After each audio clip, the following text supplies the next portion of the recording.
The second reading is from Love Your Enemies by Arthur C. Brooks. We don't have an anger problem in American politics. We have a contempt problem. If you listen to how people talk to each other in political life today, you notice it is with pure contempt. When someone around you treats you with contempt, you never forget it.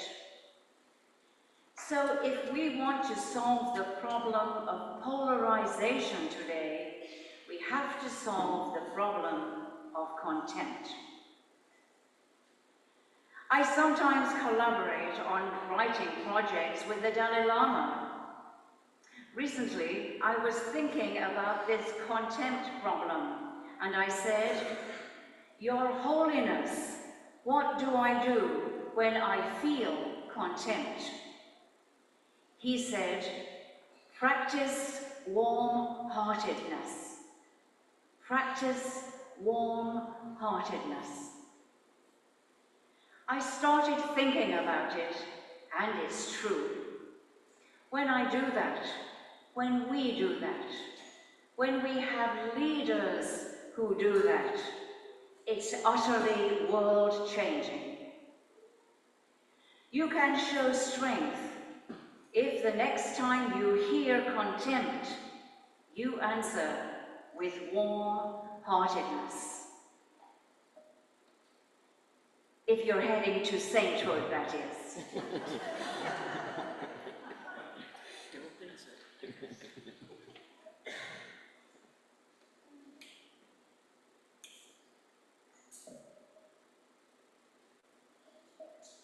I added a little to the title this morning.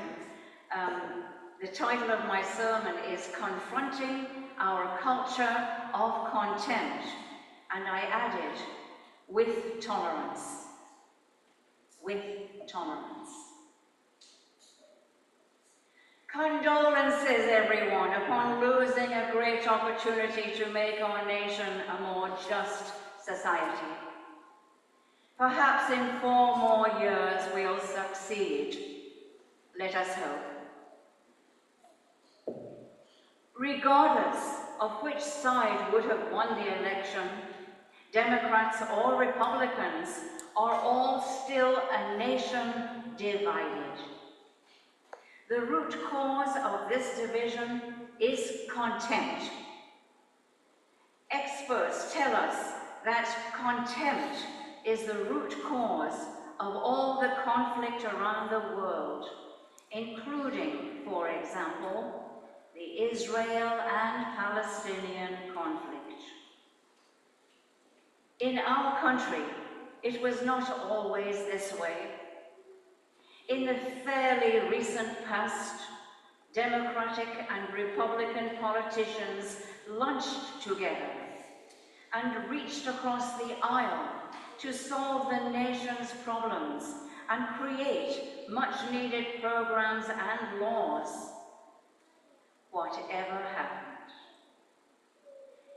In his book, Love Your Enemies, Arthur Brooks examines this ongoing state of affairs in our nation and among other groups, and offers words of advice for restoring the worth and dignity of every person, group, and nation. For us, it would be living out our first principle of worth and dignity in every person. Contempt isn't just the absence of civility. It is the expression of anger mixed with disgust and disdain. It is the expression of anger mixed with disgust and disdain, or unworthy of respect for another person or group. This makes it impossible for people or groups to work together. Nowhere is this more obvious than in the House of Representatives. I'm told that it is also rampant on social media, but I haven't observed this much, except for a couple of times in a next-door or neighborhood news groups. How many of you belong to the neighborhood or next-door? Very useful. Mostly it's very useful. I belong to it for the purpose of getting recommendations for a handyman and a plumber, etc. But when one person wrote something outrageously disparaging of immigrants, Democrats, etc., and was horribly supported by others, the news group management shut down the whole thing and disappeared the exchange. This certainly gave me an example of what has been going on in social media in general. I'm appreciative of the management taking appropriate steps. For the most part, the conversation is now about lost cats, dogs, parrots, grief for lost loved ones, prayers for well-being, and of course, ads and requests for household help, etc. Contempt is also bad for the contemptor's health. A contemptuous person can experience a degradation of his or her immune system, lower self-esteem, and can even impair understanding or cognitive processing. The person who experiences contempt can also suffer from anxiety, depression, and sadness. If someone expresses contempt towards you, you'll likely never forget it. Perhaps you already know that a huge percentage of Americans, 93%, say they are tired of how divided we have become as a country. A group more in common says, a group called More in Common says that privately people report that they believe in the importance of compromise, and this gives me hope. More than 70% of Americans believe that the country will be greatly hurt if opposing parties don't work together. The people are wiser than the politicians. Well, although we don't really have that result, do we? Arthur Brooks tells us in his book, Love Your Enemies, that social media, which includes news outlets and stations, describe our political disagreements as an apocalyptic struggle between good and evil. Older politicians lament that they no longer go to lunch with members of the other party, and they don't know what to do about the polarized trend. They too are victims of the contempt addiction. It's a contempt treadmill they cannot get off. How can we change the culture of contempt? Well, the Dalai Lama advises we do it by being warm-hearted. And it won't hurt to have a little humor, courtesy of Reader's Digest. Number one, we don't approve of political jokes. We've seen too many get elected. Number two, don't steal, don't lie, and don't cheat. Why? The government hates competition.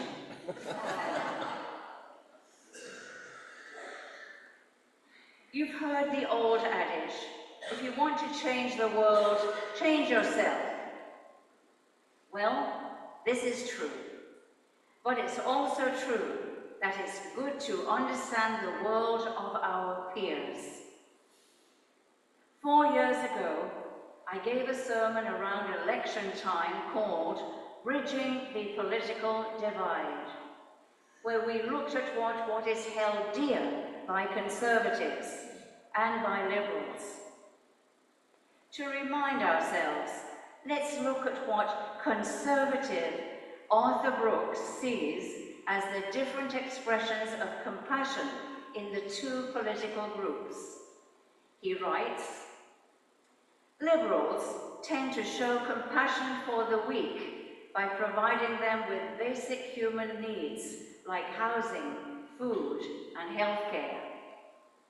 Conservatives, by contrast, tend to see compassion as helping others help themselves through job training, wage subsidies, and work requirements for welfare.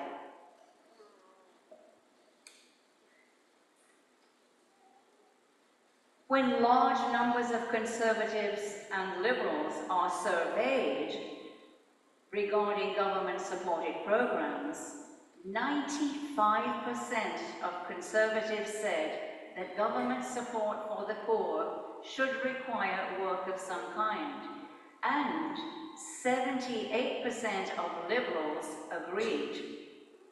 So there's a far closer way of thinking between the two parties than we would have thought. I mention this because these numbers would be considered not too far apart, and I can see how the two sides of the aisle used to be able to compromise for the benefit of the people for so long. One area where the two sides differ markedly is in morality and purity issues. Conservatives put a different moral premium on the value of personal purity, especially in sexual matters. John Haidt recalls seeing a bumper sticker that said, "Your body may be a temple. Mine is an amusement park."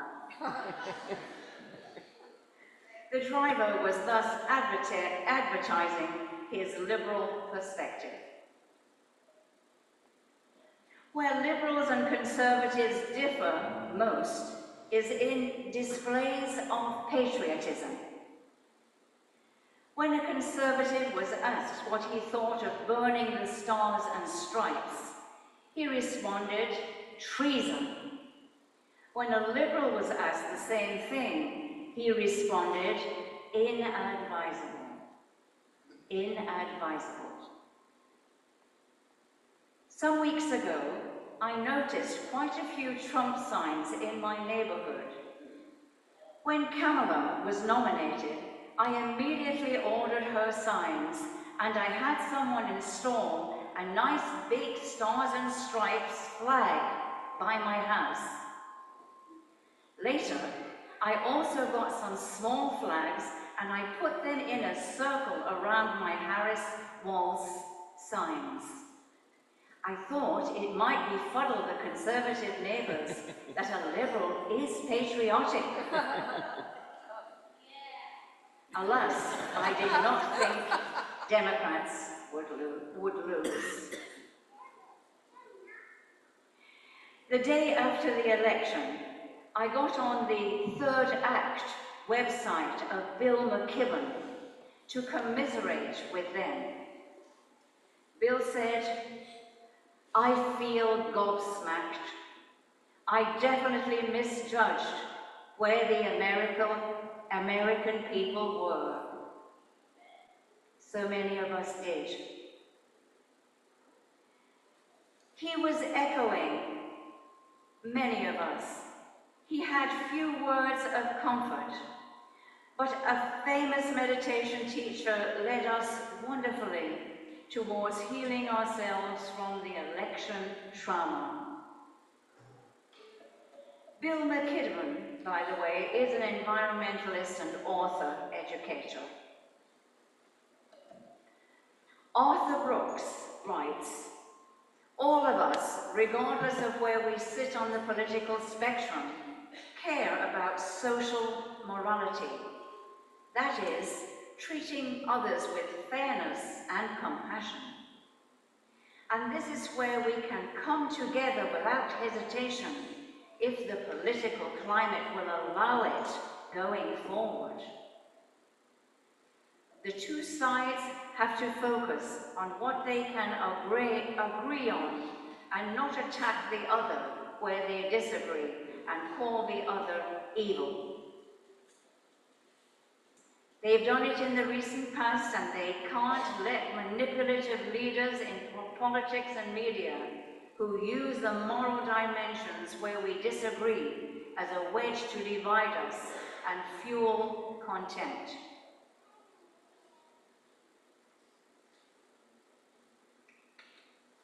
At its best, our democracy benefits from our differences in many ways. Brooks likens it to sports, with its rules and regulations. I learned more about soccer and football from this book than from anything in my whole life. The House of Representatives and also the Senate abide by rules they've created over the years, or they used to. Even political races abide by rules like sports. There are winners and losers. We're sad if our team loses, and sad if our candidate loses. But we have to be good sports and accept the outcome, even when we have great trepidation about the immediate future. How did this culture of contempt begin? I believe that Arthur Brooks explained the how and why of this in such a way that I felt I should put some effort into understanding it and pass it on to you.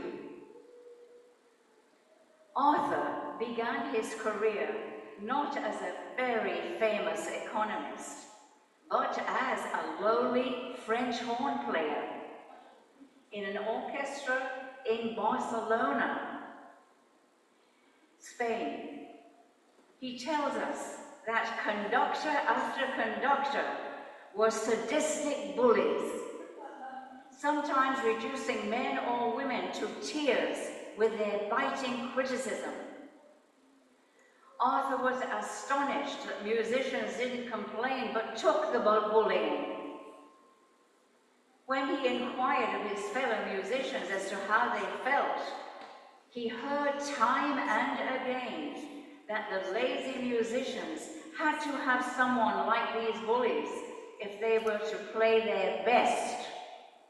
I don't know how you feel about it. I mean, I was puzzled myself. And I put an upside-down smiley face there. Arthur left the music world and returned to the US to study something entirely different, economics. He's a leader in this field today, but he always had an interest in the type and qualities of good leaders, with an eye on the characteristics of bad ones.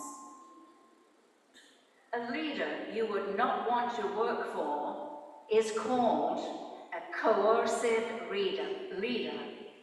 Coercive leader.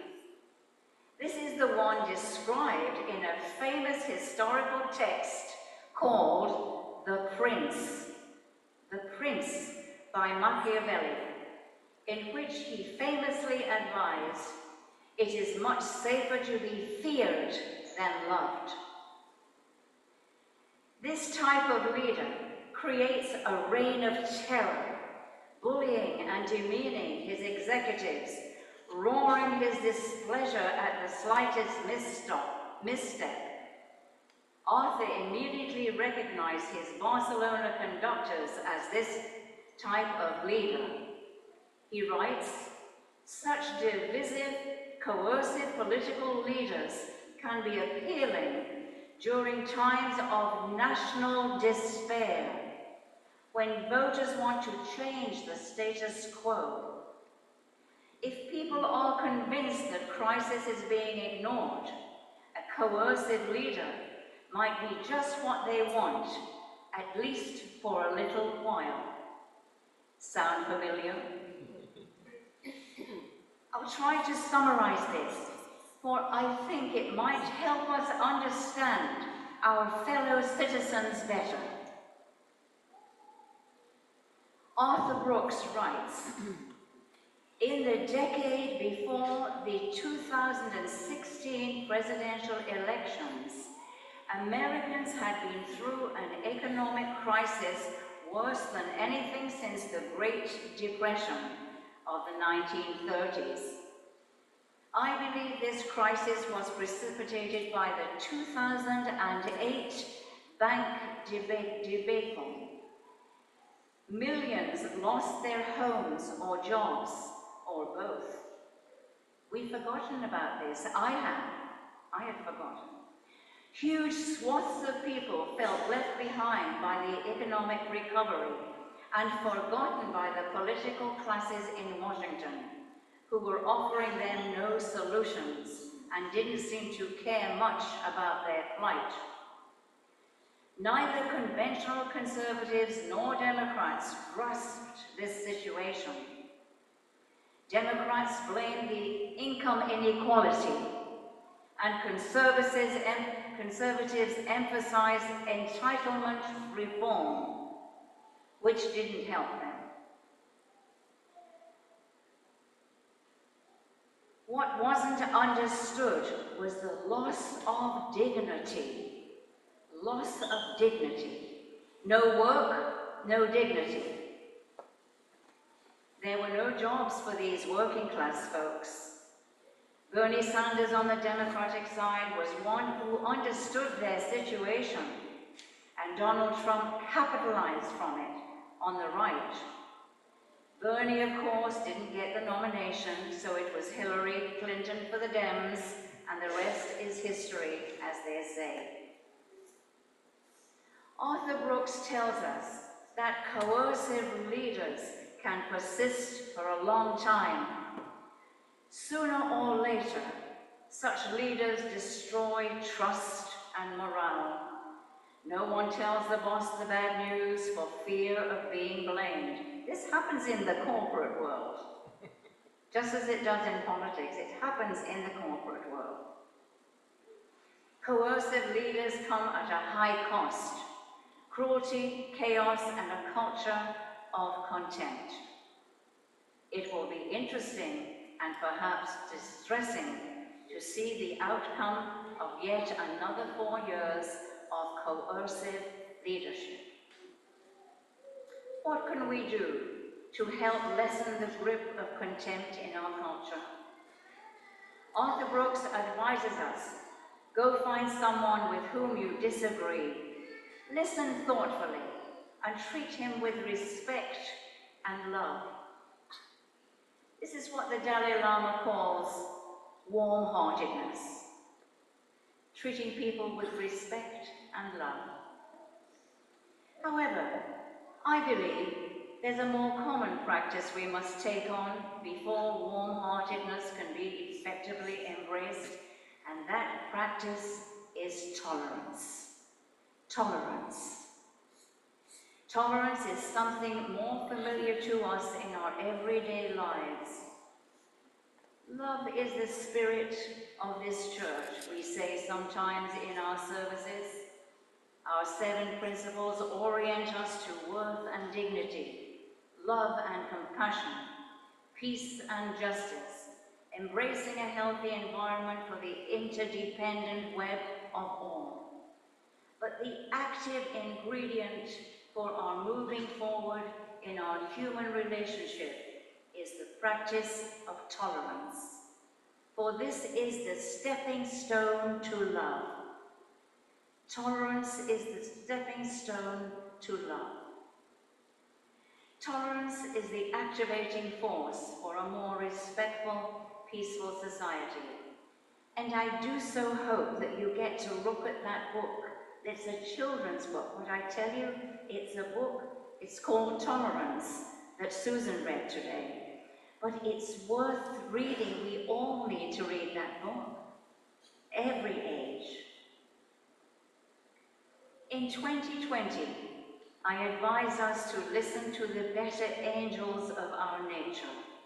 Listen to one another deeply and treat one another with respect. In difficult times in these coming years, may we approach difficult people and times with tolerance, and perhaps warm-heartedness will follow. And yes, warm-heartedness is love. Warm-heartedness is love.